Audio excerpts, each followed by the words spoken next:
The views and opinions expressed in this podcast are simply that, opinions. All are presumed innocent until proven otherwise in a court of law. Sensitive topics are discussed. Discretion is advised.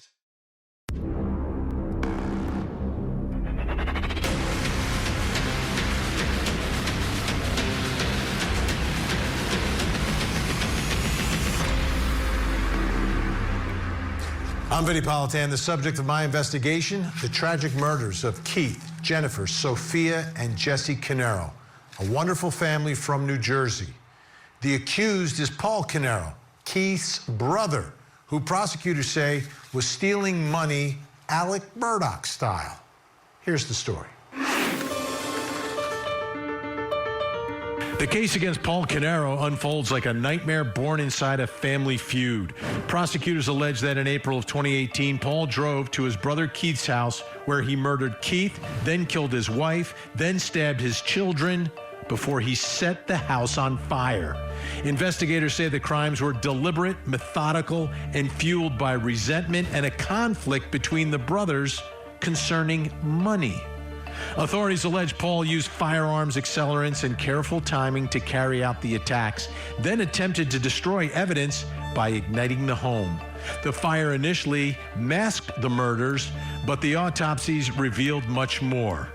Paul was arrested within days, and prosecutors laid out a chilling narrative of jealousy, rage, and betrayal, one that transformed a family dispute into one of New Jersey's most horrifying crimes.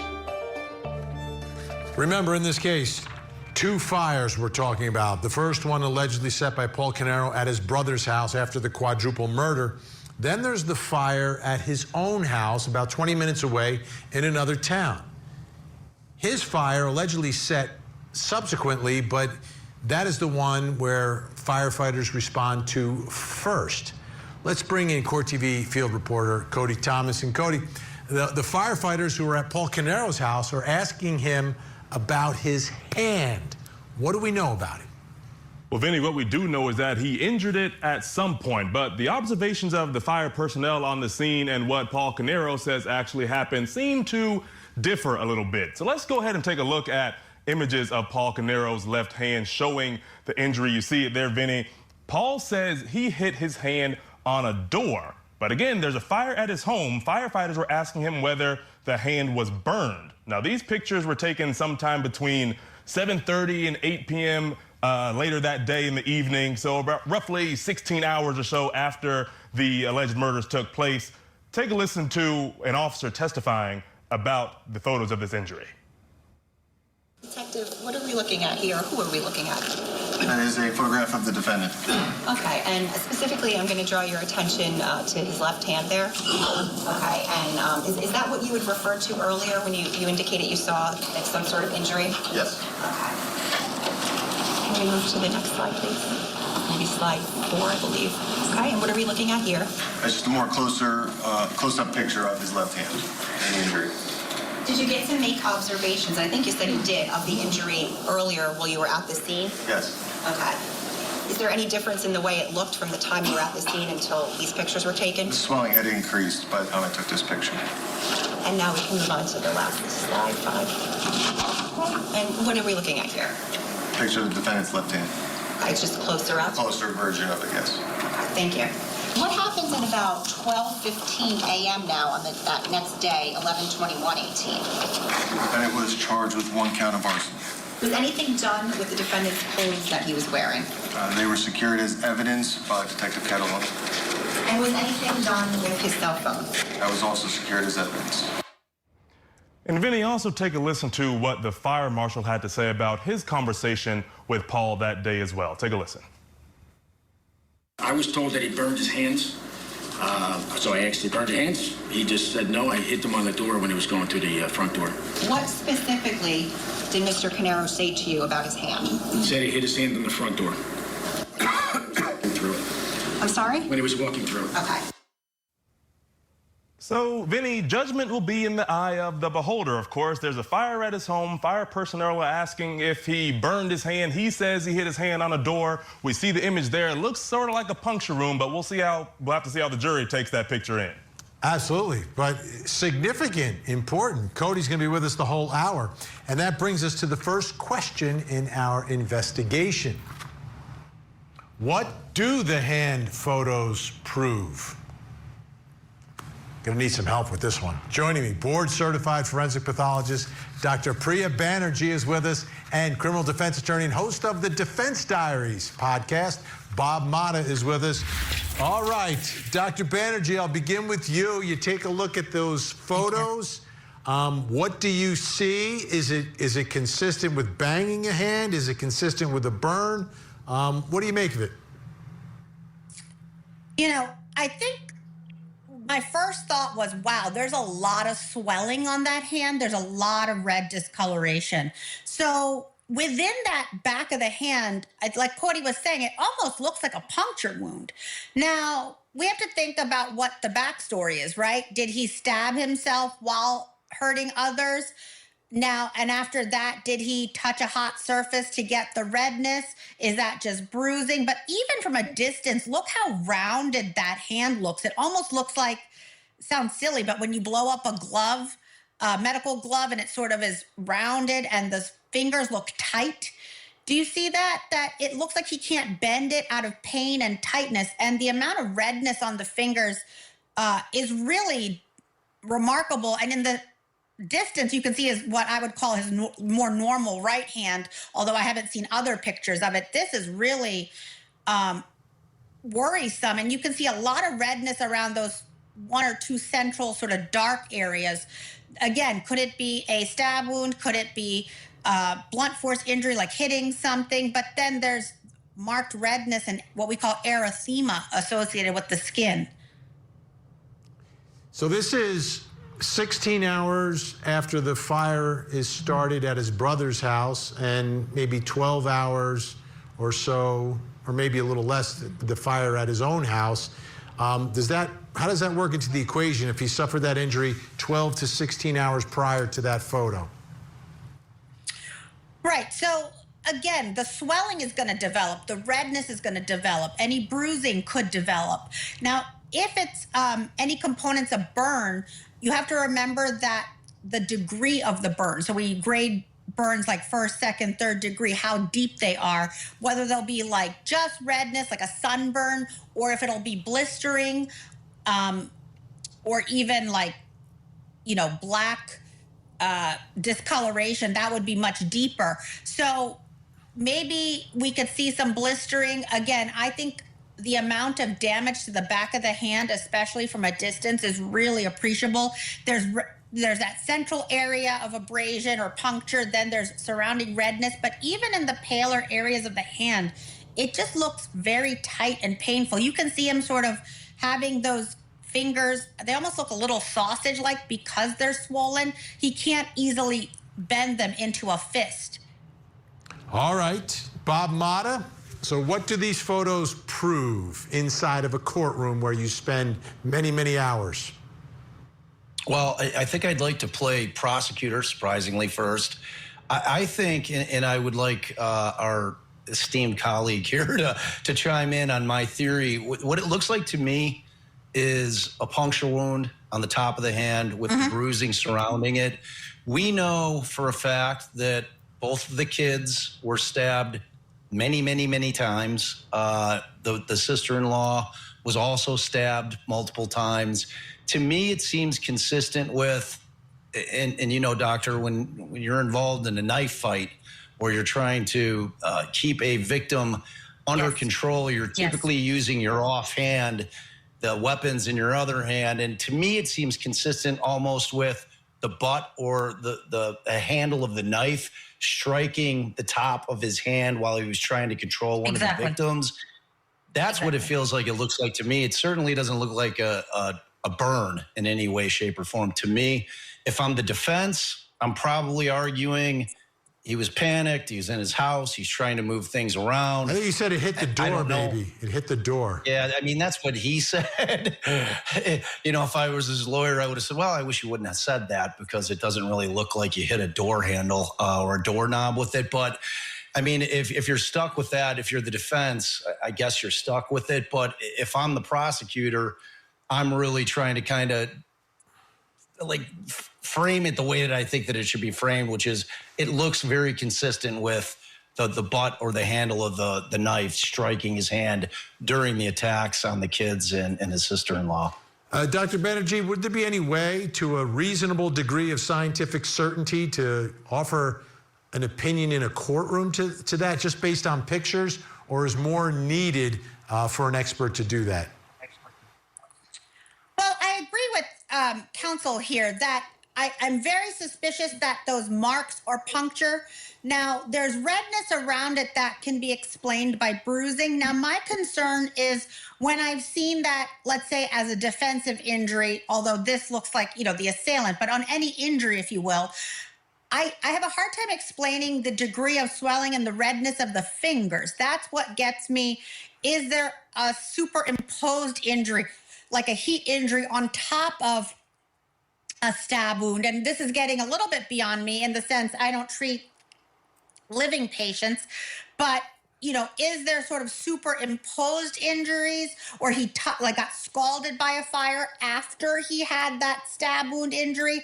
But I do agree that not all of it is easily sort of chalked up to the fire. Why would you have those central marks? Now, photos are as good as or I can interpret what as good as the photos are that I'm given. And so is there skin separation, or is it just superficial? I don't know what more is available for evaluation in the hand. All right, Dr. Priya Banerjee, we appreciate your valuable time. Thank you so much. Bob Mata is going to stick around. Coming up next, why were those items that were found in the same backpack? Wait till you hear what the items were. The defendant pointed that loaded handgun at his brother, and he pulled the trigger 6 times. 5 of those shots hit Keith. The Court TV podcast will return. And what this case is not is some made-for-TV movie with plot twists and shocking revelations and surprise endings. Make absolutely no mistake, this is a case about the evidence and where that evidence led and who that evidence led to. Okay, a lot of evidence in this case. This case is going to play out over the course of, it looks like, a couple of months here on Court TV, the case against Paul Caneiro. One of the pieces of evidence in the case involves a backpack that was found. Let's get back to Court TV field reporter Cody Thomas. Cody, what do we know about this backpack and what was found inside of it? Well, Vinny, essentially prosecutors are saying that this backpack is the smoking gun here. Now, along with the actual gun that was found in Paul Caneiro's basement, they say this backpack contained gun parts that were used in the shooting of Paul's brother, Keith, and Keith's wife, Jennifer. Now, prosecutors say this backpack was found in the cargo area of one of the Porsches parked at Paul Caneiro's house. Take a listen to the prosecutor explaining it. You remember Susan's Porsche Cayenne, the car that the defendant backed out of the driveway and that the family sat in and ultimately drove to headquarters. Well, at headquarters, that vehicle was searched. And in the back of that vehicle, in the rear cargo area, officers located a backpack. And inside of that backpack were numerous items belonging to the defendant. His bank cards, his credit cards, his laptop, pieces of his mail, his daughter's savings bonds, his passport, and also the barrel of a 9mm handgun and a gun silencer. Now, in the defendant's basement, there was a metal locker, and located in that metal locker was a gun. It was a 9mm Sig Sauer. That gun, as well as the barrel and the silencer, were sent out to the New Jersey State Police Ballistics Unit for testing. Those conclusions included a finding that bullets and shell casings from 15 Willowbrook Road came from that barrel in his backpack and from the gun in his basement. So, Vinny, just for our viewers, just in case they didn't catch all of that, these are the contents of the backpack. His bank and credit cards, his laptop, his mail, his daughter's savings bonds, a passport, the barrel of a gun, and a gun silencer. And Vinnie, prosecutors are also saying the gun used in the shootings at Keith Caneiro's house was found in Paul's basement. So, Vinnie, this doesn't look great for Paul. I mean, you have savings bonds, a passport. It seems like one of two things is going on here. Either he wanted to save the things from a real fire, or it seems like he had a plan to run somewhere. Yeah, whatever it is, it just does not look good. Whatever the conclusion you can draw from it. Thanks so much, Cody. And that brings us to the next question in our investigation. Why? Why were those items in the same backpack, right? Gun stuff, mail, passports, laptop, silencer. Joining me, former NYPD officer, retired Nassau County Lieutenant and Commanding Officer Mike Gould, and still with us, Attorney Bob Mata. Mike, what are your thoughts here? Why are all those items in this backpack in the cargo area of the Porsche? Yeah, Vinny, thanks for having me. So regardless of what his motive was to put them in there, whether he, as Cody said, he was just trying to save them for a fire, they're very damning, particularly the ballistic evidence associated with the gun.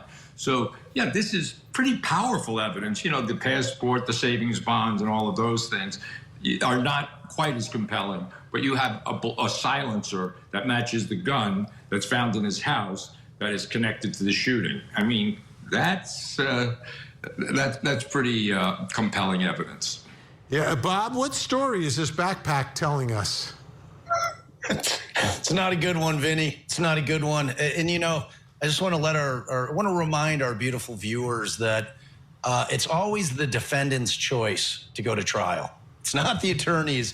So, you know, his attorney has to deal with this backpack. I mean, obviously, if you're the prosecution, you're arguing it's consciousness of guilt and or he's going to flee. And it certainly shows premeditation. It shows that, you know, once they matched up that barrel, the silencer, forensically to, you know, the casings that they found at the scene, that's super problematic if you're the defense, right? So it shows that he was planning this, that he had purchased or owned the silencer prior to. He's got his passport. Obviously, the insinuation would be that he's trying to leave the country. He's got all his bank cards with him, brought a few pieces of mail. It's some pretty tough evidence for a defense attorney to get over, and it's really, really powerful evidence for the prosecution. Yeah, Mike, do you think there was a thought in his mind that he was just going to, like, take off, like leave his family behind? And I'm trying to add that up with the motivation behind all of this, right? The motivation, according to prosecutors, is that the business was going to be folded up. He wasn't going to be able to live his lifestyle anymore. But with the murder of the entire family, he gets his hands on life insurance. He probably gets the proceeds from the insurance for the fire on his brother's $10 million mansion, or however much it cost. He's getting that money. Plus, he gets 100% ownership of the two businesses. That's not a guy who would flee. That's why I'm so confused by the backpack. Right. So I'm trying to rationalize the mind of an irrational person. I mean, none of this makes sense. This is evil personified. To stare children in the face and stabbing them to death is probably one of the most horrific things I can imagine. It makes Alex Murdaugh look like a Boy Scout. So, you know, we're trying to rationalize that he thinks that this was going to be an organized crime cover-up or something. None of this makes any sense. There's maybe not a direct evidence going to be here, but the totality of the circumstantial evidence is going to be overwhelming. But to rationalize what his thought process was, if you think about how sloppy and crazy the thoughts of us burning his own house, killing this family, it just makes no sense to revenge, resentment, jealousy, envy, those are motives. But, this is one that baffles me. I don't really understand what he was thinking, how he was going to get out from under this. Bob, do you think, and again, if he did this, do you think his plan was to actually burn down his whole house and hopefully things would be destroyed in the house, and maybe he's just grabbing some things he didn't want destroyed, like savings bonds? If they're burnt up, then they're pretty much gone, I think. I mean, that's certainly a theory. I think ultimately at the end of the day, law enforcement came over and talked to him pretty quickly, right? Like he calls in 911, my house is on fire. his overarching plan here was to make it look like it was a targeted attack against both families from somebody that was very disgruntled. And I think after probably his initial contact with law enforcement, he probably started to get the sense, if he's not a total moron, that they're looking at me like maybe this thing isn't going to work in terms of fooling anybody and starting with law enforcement. And to me, it just seems to be indicative of the fact that he was planning on jetting. He was on the run. I don't think that this guy was going to be hanging around. I mean, we're talking about a guy who just brutally murdered his family, like his niece and his nephew, the kids, like my esteemed co-panelist said. I mean, that it's unthinkable. I mean, we are dealing with a guy who is just not in reality in any way, shape, or form, or he's just straight up evil, or both. You know, so when you get to this situation where you've got this guy where he's not thinking rationally after he's had contact with law enforcement, you know, I don't think the plan was ultimately to burn down his entire house. You know, I don't think so. I think he probably tried to be careful as he could, probably called into 911 as soon as possible in order to kind of mitigate the damage as much as possible. Because, I mean, look, the guy's life was in shambles in general. Like you said, it does have that kind of Murdoch vibe to it in terms of everything's crumbling down around him, and he's got financial problems on top of it, and he cooks up this half-baked nightmarish crime to try to fix all his issues. And, you know, I think at some point there had to have been some clarity, but who knows? Yeah. And just like Murdoch made himself the victim with that second shooting, he made himself the victim with the second fire. Mike Gould, Bob Mata, great to have you both with us. Thanks so much. Still to come, does Paul Caneiro's story make any sense?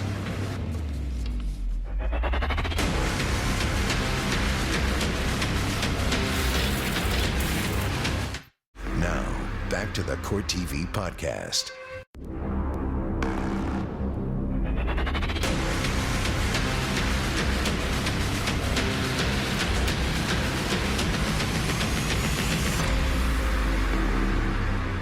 I'm Vinnie Politan. We continue our investigation of the murders of Keith Caneiro, his wife, and his children, executed inside their sprawling New Jersey mansion, which was also set on fire. On the same day, Keith's brother's house was also torched, but no one died. But one person ended up getting arrested. Here's the story.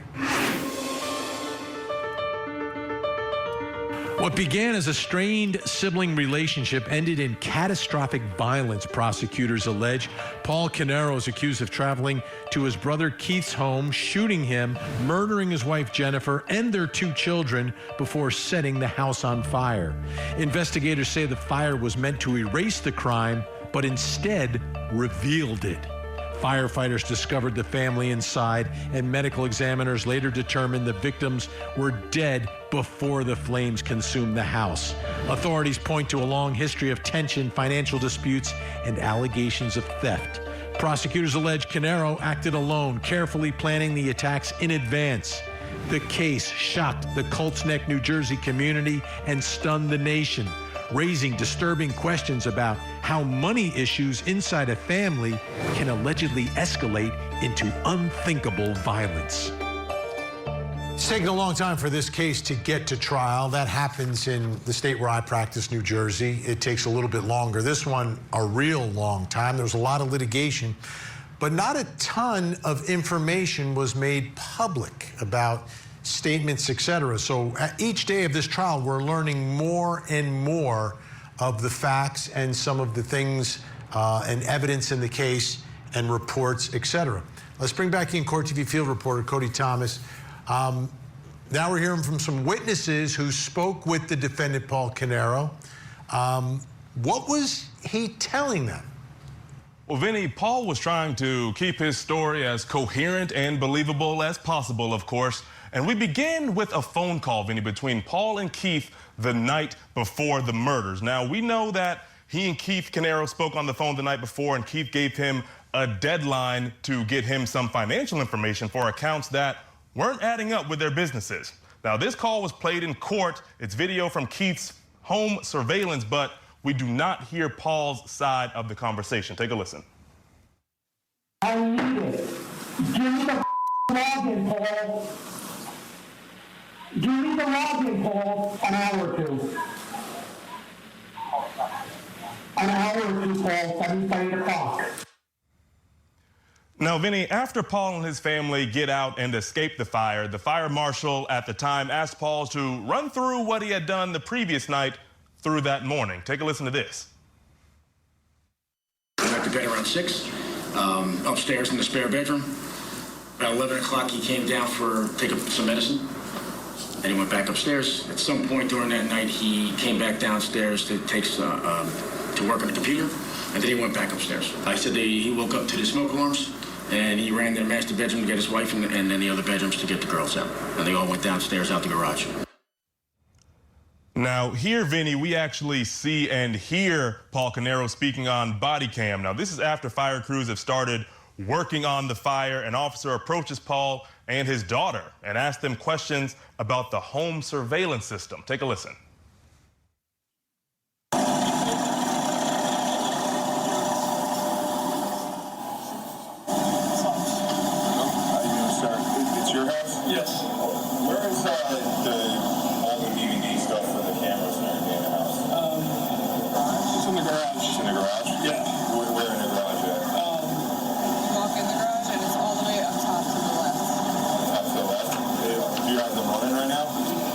I've been having problems with stuff in the garage. You've been having problems with stuff in the garage? Yeah. Okay. I have to take it over to one of the companies. Okay. All right. Now, Vinny, this home surveillance system is very crucial. It was one of the main subjects of evidentiary hearings in the years leading up to this trial because prosecutors say Paul is seen on video turning the home surveillance system off before the fires were started. And that evidence was ruled admissible by a judge, so we will be seeing that at some point during this trial.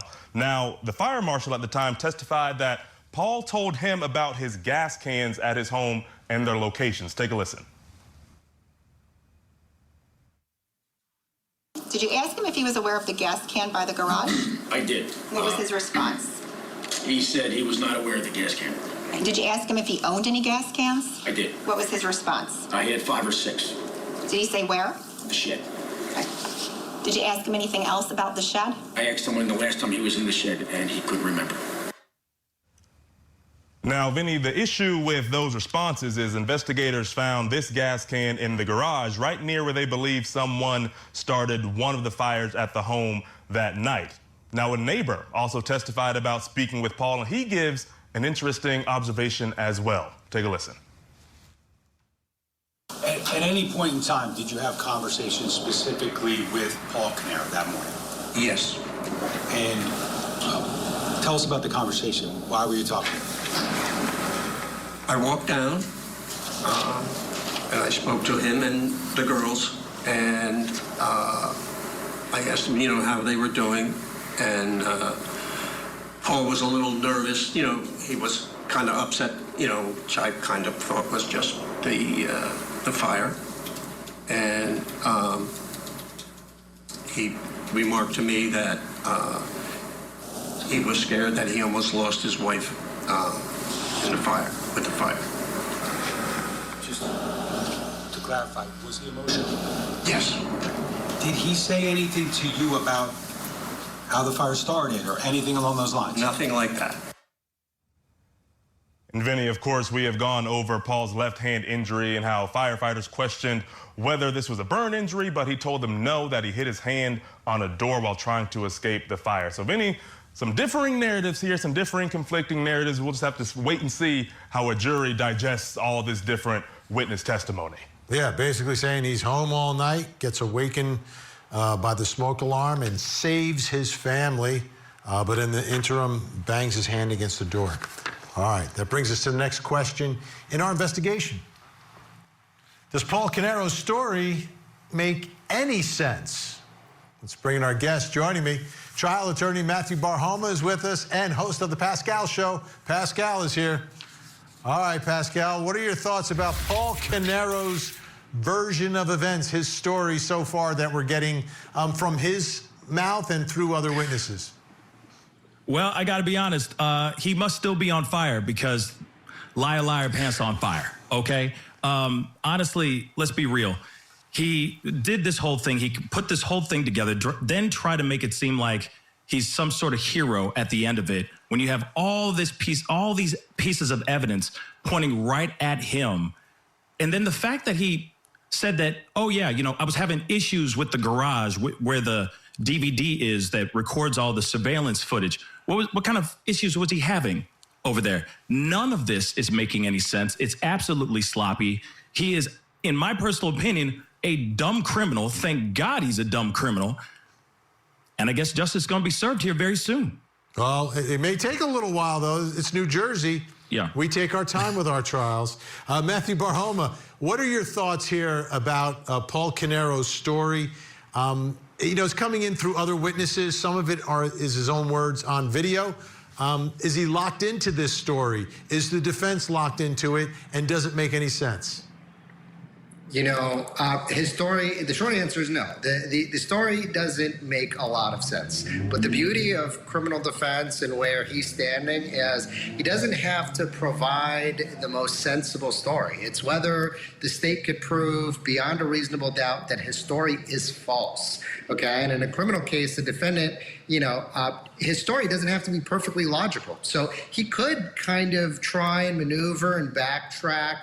Although I think it's going to be difficult given some of the other evidence, like the backpack and items that were found. But really, what is his story? He denies committing the murder. He denies setting the houses on fire. He asserts that law enforcement has fixated on him early. And he disputes the prosecution's timeline and motive. So really, it's whether he could keep that house of cards alive to pass muster beyond a reasonable doubt.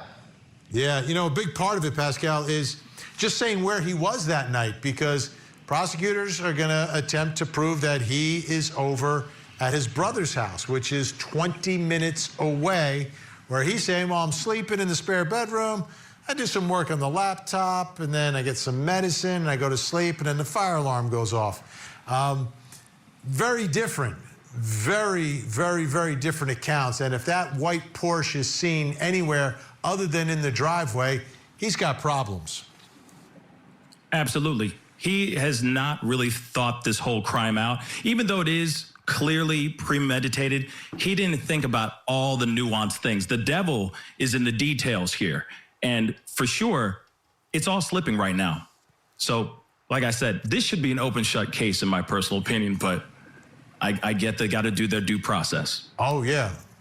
Premeditated, Matthew. I think that's clear from the allegations of prosecutors. I'm just, as I look at this and I try to figure out, like, when did the plan get kicked into gear? And it seems like the phone call that Cody played for us was kind of like the factor that kind of has to set everything in motion. So it's not like he has days, weeks, or months to plot this out. It seems like it's kind of like cramming for an exam. He waits until like 8 o'clock, and all of a sudden, now I'm going to come up with the master plan. Listen, this is definitely premeditated. How premeditated? I have some questions. I was just thinking about that earlier. I mean, this guy gets in his car, goes over there, lights the house on fire, shoots and kills his brother, kills the occupants immediately after him and his brother are engaged in a dispute over money, where his brother is telling him that he needs it now, and he's talking down on him, and he knows that he's cutting off his lifeline of money. So, I mean, when you talk about timeline, I mean, his timeline couldn't be any worse. And it's certainly, I mean, there is evidence of him thinking it out, plotting it out, thinking about this elaborate plan and going over there. So the timeline for him, I think, is one of the worst things from an optics standpoint. And Pascal, you mentioned the DVR and the surveillance going out. It didn't go out in his brother's house, and that's how we have that phone call, or that series of phone calls where we hear Keith kind of telling his brother, like, there's some problems here, and then saying, I need the password. You have till 8 o'clock to give me the password. Without that video, without that recording, this would be a lot more difficult for prosecutors, because, yeah, you might have a phone record, but you wouldn't know exactly what was said or the tone of the conversation. But now we do. So it kind of answers that question, too, as to, like, Why? How could there be something going on between the brothers and it's all spelled out in the victim's own words? Yeah, this timeline, at least with this recording, definitely lays out the breadcrumbs that lead to this tragedy without a shadow of a doubt. Now, I truly think that the defense is scrambling right now because this shows motive. This all had to do with money, money, money. At the end of the day, this guy, whether it was fully premeditated or not, he jumped the gun, did what he did in hopes to maybe get some sort of financial gain out of this situation. And now it's all crumbling right there in court in real time. And as you say that, I'm going back to, we were talking about the murder of the children, right? Like you're stabbing your niece and nephew, 7 and 11, Uncle Paulie, and it's about money? Really? That's all right. Pascal sticking around. Matthew Barhoma, great to see you. Thank you so much. Always appreciate you coming on. Coming up next, what story are the pictures of Paul Caneiro's house telling? One person who had the means, the motive, and the opportunity. And that person is sitting right here today. This is the Court TV Podcast. That fire was effectively a ruse designed to make it appear as if the overall Caneiro family was somehow targeted. What a horrific case. Like it's mass murder. You take out a whole family, that's mass murder. Let's bring back in Court TV field reporter Cody Thomas. So Cody, the jury's seeing a lot of pictures of Paul Caneiro's house. Give us an idea of what they're seeing. Yeah, Vinny, a lot of photos are being published into exhibits during the trial, especially of the house after the fire. Now, these photos are believed to be the result of multiple fires at Paul Caneiro's home. And we start with an image of one of the fires itself. It looks like it's on a deck or some sort at the house. And then, Vinny, we move along to a photo after the fire. This looks to be maybe the backyard. That looks like a back deck there off to the right of the screen.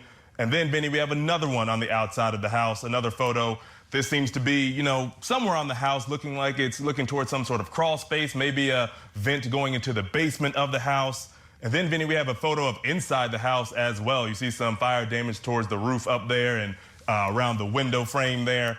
And then, Vinny, we have a photo of the gas cans. Now, these gas cans came up in court during the former fire marshal's testimony.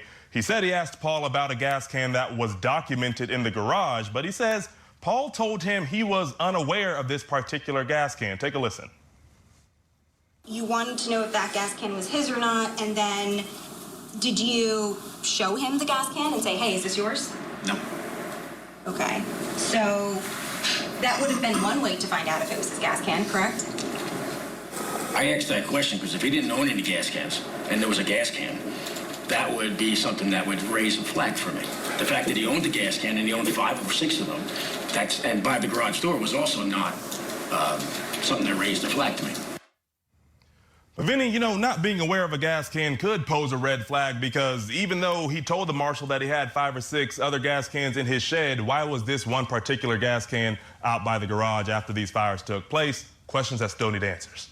And some real damage. Going into the trial, I wasn't sure if there was like a little mini fire, but there was a series of fires here with some real damage. Cody Thomas, great job as always. Thank you so much. That brings us to the final question in our investigation this hour.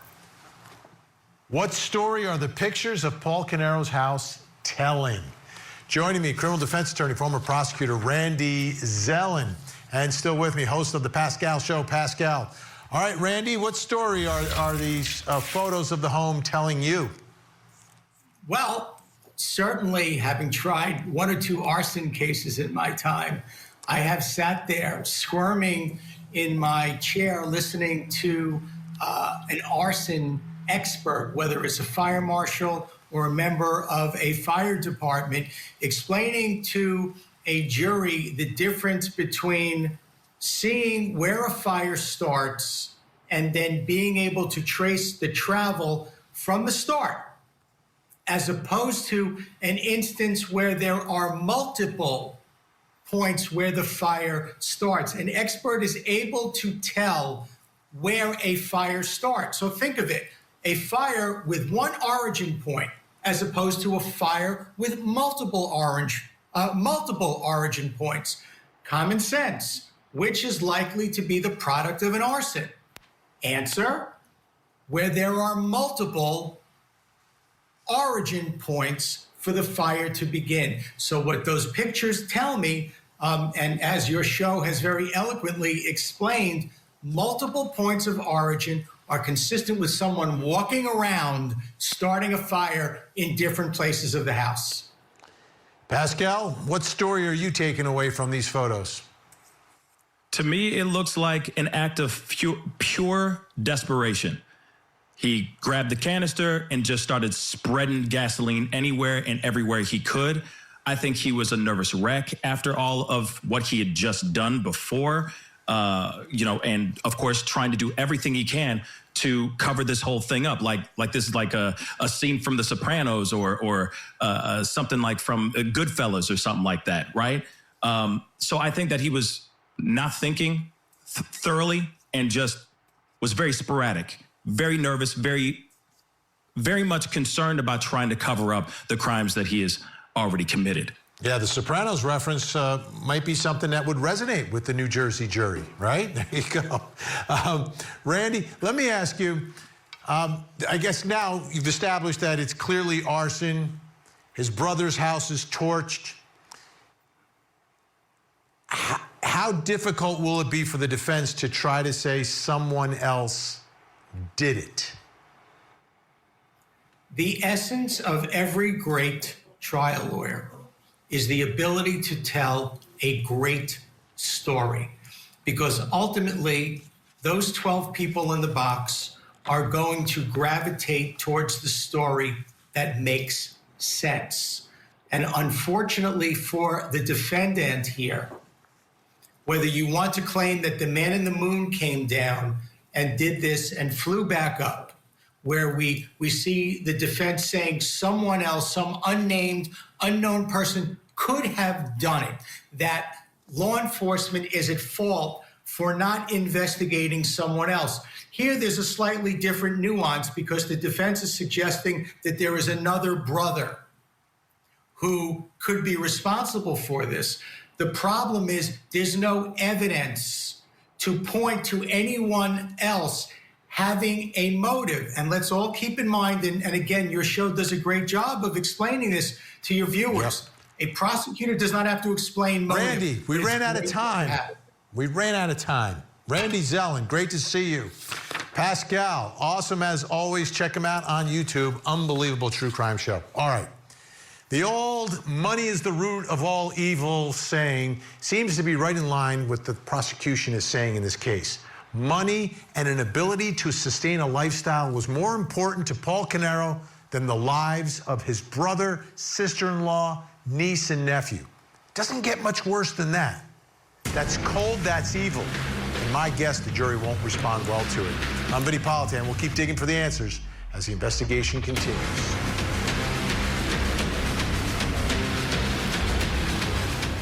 There you have it. If you want to see more in-depth reporting on the latest true crime stories, you can see me every weeknight, 8 p.m. Eastern on Closing Arguments. Thank you so much for downloading.